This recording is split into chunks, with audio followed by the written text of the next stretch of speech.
Tiny changes, remarkable results. Atomic Habits, written by James Clear. Let's get started with the first chapter, The Surprising Power of Atomic Habits. The fate of British cycling changed one day in 2003. The organization, which was the governing body for professional cycling in Great Britain, had recently hired Dave Brailsford as its new performance director. At the time, professional cyclists in Great Britain had endured nearly 100 years of mediocrity. Since 1908, British riders had just won a single gold medal at the Olympic Games, and they had fared even worse in the cycling's biggest race, the Tour de France. In 110 years, no British cyclist had ever won the event. In fact, the performance of the British riders had been so underwhelming that one of the top bike manufacturers in the Europe refused to sell bikes to the team because they were afraid that it would hurt the sales if other professionals saw the Brits using their gear. Brailsford had been hired to put British cycling on a new trajectory. What made him different from the previous coaches was his relentless commitment to a strategy that he referred to as the aggregation of the marginal gains, which was the philosophy of searching for a tiny margin of improvement in everything you do. Brailsford said, the whole principle came from the idea that if you broke down everything you could think of that goes into riding a bike and then improve it by 1%, you will get a significant increase when you put them all together. Brailsford and his coaches began by making small adjustments you might expect from a professional cycling team. They redesigned the bike seats to make them more comfortable and rubbed alcohol on the tires for the better grip. They asked riders to wear electrically heated overshorts to maintain ideal muzzle temperature while riding and used biofeedback sensors to monitor how each athlete responded to a particular workout. The team tested various fabrics in a wind tunnel and they had their outdoor riders switch to indoor racing suits, which proved to be lighter and more aerodynamic. But they didn't stop there. Brailsford and his team continued to find 1% improvements in overlooked and unexpected areas. They tested different types of massage gels to see which one led to the fastest muscle recovery. They hired a surgeon to teach each rider the best way to wash their hands to reduce the chances of catching a cold. They determined the type of pillow and mattresses that led to the best night's sleep for each rider. They even painted the inside of the team truck white for each, which helped them spot little bits of dust that would normally slip by unnoticed but could degrade the performance of the finely tuned bikes. As these and hundreds of other small improvements accumulated, the results came faster than anyone could have imagined. Just 5 years after Brailsford took over, the British team dominated the road and the track cycling events at the 2008 Olympic Games in Beijing, where they won an astounding 60% of the gold medals available. 4 years later, when Olympic Games came to London, the British raised the bars as they set 9 Olympic records and 7 world records. The same year, Bradley Wiggins became the first British cyclist to win the Tour de France. The next year, his teammate Chris Froome won the race, and he would go on to win again in 2015, 16, and 17, giving the British team 5 Tour de France victories in 6 years. During the 10-year span, from 2007 to 2017, British cyclists won 178 World Championships and 66 Olympic or Paralympic gold medals and captured 5 Tour de France victories in what is widely regarded as the most successful run in the cycling history. How does this happen?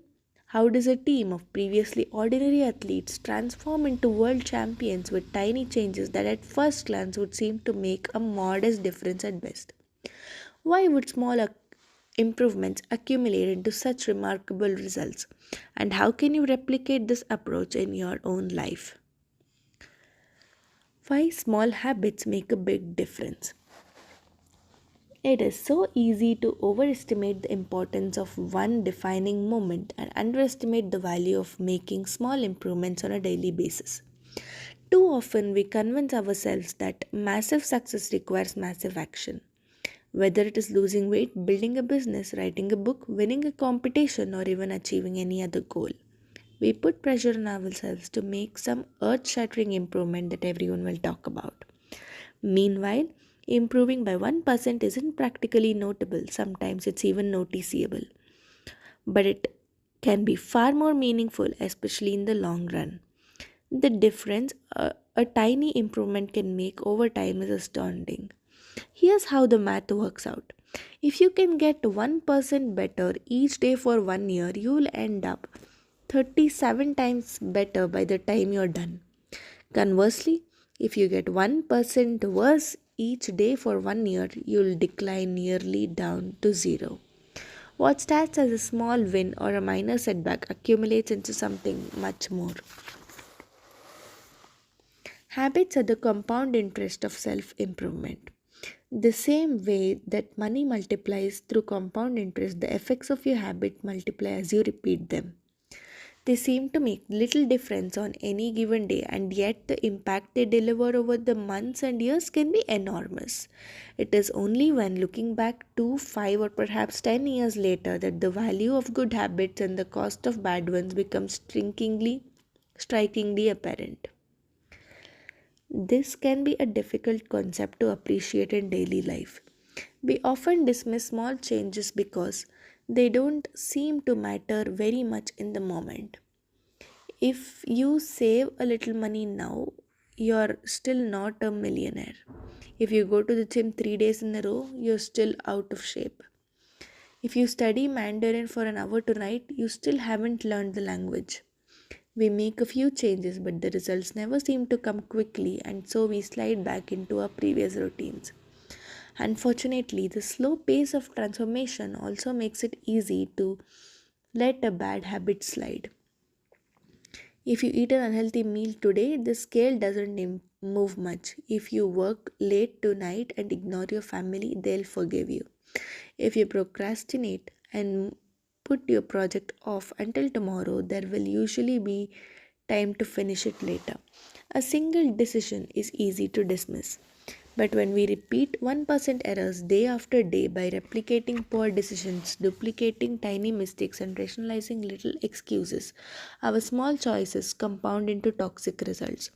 It's accumulation of many missteps, a 1% decline here and there that eventually leads to a problem. The impact created by a change in your habits is similar to the effect of shifting the route of an aeroplane by just a few degrees. Imagine you're flying from Los Angeles to New York City. If a pilot leaving from LAX adjusts the heading just 3.5 degrees south, you will land in Washington, D.C. instead of New York. Such a small change is barely noticeable at takeoff. The nose of the aeroplane moves just a few feet, but when magnified across the entire United States, you may end up hundreds of miles apart. Similarly, a slight change in your daily habits can guide your life to a very different destination. Making a choice that is 1% better or 1% worse seems insignificant in the moment, but over a span of moments that make up a lifetime, these choices determine the difference between who you are and who you could be. Success is the product of daily habits, not once in a lifetime transformations. That said, it doesn't matter how successful or unsuccessful you are right now. What matters is whether your habits you, are putting you on the path towards success. You should be far more concentrated with your current trajectory than with your current results. If you are a millionaire but you spend more than you earn each month, then you are on a bad trajectory. If your spending habits don't change, it's not gonna end well. Conversely, if you're broke but you save a little bit every month, then you are on the path towards financial freedom, even if you're moving slower than you'd like. Your outcomes are a lagging measure of your habits. Your net worth is a lagging measure of your financial habits. Your weight is a lagging measure of your eating habits, and your knowledge is a lagging measure of your learning habits. Your clutter is a lagging measure of your cleaning habits. You get what you repeat. If you want to predict where you'll end up in life, all you have to do is follow the curve of tiny gains or tiny losses and see how your daily choices will compound 10 or 20 years down the line. Are you spending less than you earn each month? Are you making it into the gym each week? Are you reading book and learning something new each day? Tiny habits like these are the ones that will define your future self. Time magnifies the margin between success and failure. It will multiply whatever you feed it. Good habits make time your ally. Bad habits make time your enemy. Habits are a double edged sword. Bad habits can cut you down just as easily as good habits can build you up, which is why understanding the details is crucial. You need to know how habits work and how to design them to your liking so you can avoid the dangerous half of the blade. Your habits can compound for you or against you. Positive compounding. Productivity compounds. Accomplishing one extra task is a small feat on any given day, but it counts for a lot over an entire career. The effect of automating an old task or mastering a new skill can be even greater. The more tasks you can handle without thinking, the more your brain is free to focus on other areas. Knowledge compounds. Learning one new idea won't make you a genius, but a commitment to lifelong learning can be transformative. Furthermore, each book you read not only teaches you something new but also opens up different ways of thinking about the old ones. As Warren Buffett says, that's how knowledge works. It builds up like compound interest. Relationships compound. People reflect your behavior back to you. The more you help others, the more others want to help you. Being a little bit nicer in each interaction can result in a network of broad and strong connections over time. And there are also negative compounding. Stress compounds. The frustrations of a traffic jam, the weight of parenting responsibilities, the worry of making ends meet, the strain of slightly high blood pressure. By themselves, these common causes of stress are manageable, but when they persist for years, little stresses compound into serious health issues. Negative thoughts compound. The more you think of yourself as worthless, stupid, or ugly, the more you condition yourself to interpret life that way. You get trapped in a thought loop. The same is true for how you think about others. Once you fall into the habit of seeing people as angry, unjust, or selfish, you see those kind of people everywhere.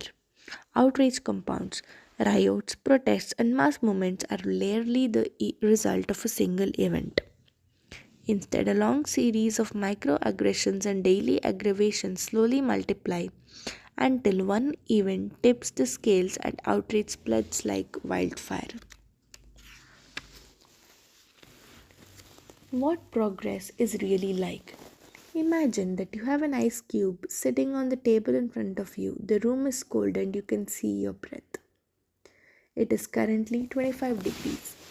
Ever so slowly, the room begins to heat up. 26, 27, 28 degrees. The ice cube is still sitting on the table in front of you. 29 degrees, 30, 31. Still nothing has happened. Then 32 degrees, the ice begins to melt.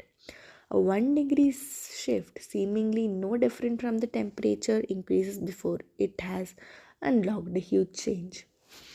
Breakthrough moments are often the result of many previous actions, which build up the potential required to unleash a major change. This pattern shows up everywhere. Cancer spends 80% of its life undetectable, then takes over the body in months. Bamboo can barely be seen for the first 5 years as it builds extensive root systems underground before exploding 90 feet into the air within 6 weeks. Similarly, habits often appear to make no difference until you cross a critical threshold and unlock a new level of performance. In the early and middle ages of any quest, there is often a valley of disappointment. You expect to make progress in a linear fashion, and it's frustrating how ineffective changes can seem during the first days, weeks, and even months. It doesn't feel like you're going anywhere. It's a hallmark of any compounding process. The most powerful outcomes are delayed. This is one of the core reasons why it is so hard to build habits that last. People may make few changes, fail to see a tangible result, and decide to stop. You think, I've been running every day for a month, so why can't I see any change in my body? Once this kind of thinking takes over, it's easy to let good habits fall by the wayside. But in order to make a meaningful difference, habits need to persist long enough to break through this plateau, what I call the plateau of latent potential. If you find yourself struggling to build a good habit or break a bad one, it is not because you have lost your ability to improve. It is often because you have not yet crossed the plateau of latent potential. Complaining about not achieving success despite working hard is like complaining about an ice cube not melting when you heated it from 25 to 31 degrees. Your work was not wasted, it is just being stored. All the actions happen at 32 degrees. When you finally break through the plateau of latent potential, people will call it an overnight success. The outside world only sees the most dramatic event rather than all that preceded it. But you know that it's the work you did long ago when it seemed that you weren't making any progress that makes the jump today possible. It is the human equivalent of geological pressure.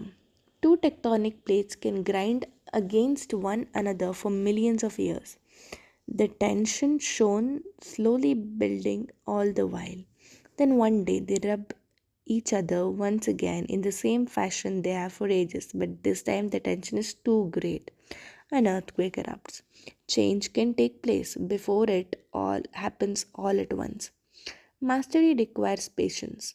The San Antonio Spurs, one of the most successful teams at NBA history, have a quote from special social reformer Jacob Rees hanging in their locker room. When nothing seems to help, I go and look at a stonecutter hammering away at his rock. Perhaps 100 times without as much as a crack showing in it. Yet at the 100th and the first blow, it will split into two. And I know it was not that last blow that did it, but all that had gone before. Big things come from small beginnings. The seed of every habit is a single tiny decision, but as the decision is repeated, a habit sprouts and grows stronger. Roots entrench themselves and branches grow. The task of breaking a bad habit is like uprooting a powerful oak within us. And as the task of building a good habit is like cultivating a delicate flower one day at a time. But what determines whether we stick with a habit long enough to survive the plateau of latent potential and break through to the other side? What is it that causes some people to slide into unwanted habits and enables others to enjoy the compounding effects of good ones? Forget about goals, focus on systems instead. Prevailing wisdom claims that the best way to achieve what we want in life, getting into better shape, building a successful business, relaxing more and worrying less, spending more time with friends and family is to set specific actionable goals. For many years this is how I approached my habits too. Each one was a goal to be reached. I set goals for grades I wanted to get in school, for the weights I wanted to lift in the gym, for the profits I wanted to earn in the business. I succeeded at a few, but failed at a lot of them. Eventually, I began to realize that my results had a very little to do with the goals I set and nearly everything to do with the systems I followed. What's the difference between systems and goals? Its distinction I first learned from Scott Adams, the cartoonist behind Dilbert comic. Goals are about the results you want to achieve. Systems are about the processes that leads to those results. If you are a coach, your goal might be to win a championship. Your system is the way you recruit players, manage your assistant coaches, and conduct practice. If you're an entrepreneur, Your goal might be to build $1 million business. Your system is how you test product ideas, hire employees, and run marketing campaign. If you're a musician, your goal might be to play a new piece. Your system is how often you practice, how you break down and tackle difficult measures, and your method for receiving feedback from your instructor. Now, for the interesting question. If you completely ignored your goals and focused only on your system, would you still proceed? For example, if you were a basketball coach and you ignored your goal to win a championship and focused only on what your team does at practice each day, would you still get those results? I think you would. The goal in any sport is to finish with the best score, but it would be ridiculous to spend the whole game staring at the scoreboard. The only way to actually win is to get better each day. In the words of the three-time Super Bowl winner Bill Walsh, the score takes care of itself. The same is true for other areas of life. If you want better results, then forget about setting goals. Focus on your system instead. What do I mean by this? Are goals completely useless? Of course not. Goals are good for setting a direction, but systems are best for making progress. A handful of problems arise when you spend too much time thinking about your goals and not enough time designing your systems. Problem number one: winners and losers have the same goal. Goal setting suffers from a serious case of survivorship bias. We concentrate on the people who end up winning, the survivors, and mistakenly assume that ambitious goals led to their success while overlooking all of the people who had the same objective but didn't succeed. Every Olympian wants to win a gold medal. Every candidate wants to get the job. And if successful and unsuccessful people share the same goals, then the goal cannot be what that differentiate the winners from the losers. It wasn't the goal of winning the Tour de France that propelled the British cyclists to the top of the sport. Presumably, they had wanted to win the race every year before, just like every other professional team. The goal had always been there. It was only when they implemented a system of continuous small improvements that they achieved a different outcome. Problem number two: achieving a goal is only a momentary change. Imagine you have a messy room and you set a goal to clean it. If you summon the energy to tidy up, then you will have a clean room for now. But if you maintain the same sloppy pack rat habits that led to a messy room in the first place, soon you'll be looking at a new pile of clutter and hoping for another burst of motivation. You're left chasing the same outcome because you never changed the system behind it. You treated a symptom without addressing the cause. Achieving a goal only changes your life for the moment. That's counterintuitive think about improvement. We think we need to change our results, but the results are not the problem. What we really need to change are the systems that cause those results. When you solve problems at the results level, you only solve them temporarily. In order to improve for good, you need to solve problems at systems level, fix the inputs, and outputs will fix themselves. Problem 3: goals restrict your happiness. The implicit assumption behind any goal is this: once I reach my goal, then I'll be happy. The problem with a goals first mentality is that you're continually putting happiness off until the next milestone. I have slipped into this trap so many times I've lost count. For years, happiness was always something for my future self to enjoy. I promised myself that once I gained 20 pounds of muscle or after my business was featured in New York Times, then I could finally relax. Furthermore, goals create an either or conflict. Either you achieve your goal and are successful, or you fail and you are disappointment. You mentally box yourself into a narrow version of happiness. This is misguided. It is unlikely that your actual path through life will match the exact journey you had in mind when you set out. It makes no sense to restrict your satisfaction to one scenario when there are many paths to success.